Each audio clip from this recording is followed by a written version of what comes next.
দীর্ঘ 2 বছর পর নবদ্বীপ হাসপাতালে আবার মিলবে অর্থোপেডিক চিকিৎসা। নবদ্বীপ হাসপাতালে নিত্যদিন প্রচুর মানুষ আসেন চিকিৎসা করতে। এই হাসপাতালে বিভিন্ন বিভাগে বিশেষজ্ঞ চিকিৎসক থাকলেও প্রায় 2 বছর অর্থোপেডিক বিভাগে ছিল না কোনো চিকিৎসক।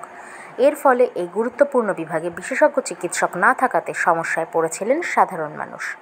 কোনো রকম দুর্ঘটনায় হাড় ভাঙলে বা অন্য সমস্যায় অর্থোপেডিক রোগীদের রেফার করে দেওয়া হতো শক্তিনগর জেলা হাসপাতালে।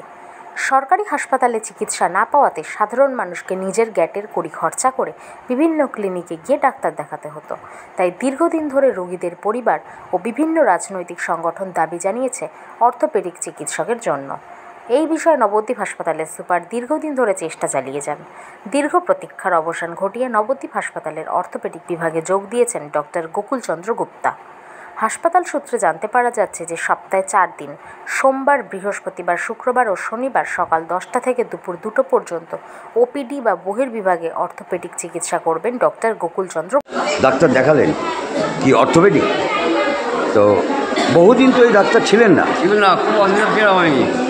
ডাক্তার বলে এসছে, তো আমার খুব ভালো লাগলো।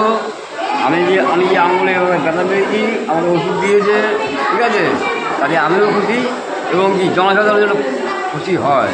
মানে এইভাবে যেন ডাক্তার থাকে। হ্যাঁ, ভরসা করে হাড়গোড় ভেঙে গেলে অন্য জায়গায় যেতে হতো। আজকে আপনি ডাক্তার দেখালেন, খুব খুশি? হ্যাঁ। আপনার নাম? আমার নাম শম্ভু দাস। বাড়ি কোথায়? শিবাচকঞ্চরা। অর্থোপেডিক একজন সার্জন এসছেন। সোম, বৃহস্পতি, শনি 3 দিন বসবেন। না, 4 দিন আউটডোর। 4 দিন আউটডোর হবে। তিনি একা আছেন আপাতত। আমরা চেষ্টা করছি তাকে এমন একটা ভাবে নিয়োগ করা যাতে অনেক বেশি সংখ্যক মানুষ তার কাছ থেকে পরিষেবাটা পান, তাকে অনেক বেশিটা সময় হসপিটালে আউটডোরে তারা পান, যাতে বিনামূল্যে চিকিৎসাটা হয়। আপাতত যেটা ঠিক হয়েছে, সোমবার, সোম, বৃহস্পতি, শুক্র, শনি 4 দিন তিনি আউটডোরে বসবেন এবং আউটডোর টাইমে ডাক্তারগুলোকে, যারা এখানে নবদ্বীপের মানুষ অস্থির রোগ সংক্রান্ত বিষয়ে দেখাতে চান বা পরামর্শ চান, তারা সম্পূর্ণ বিনামূল্যে ওনার পরামর্শ পাবেন।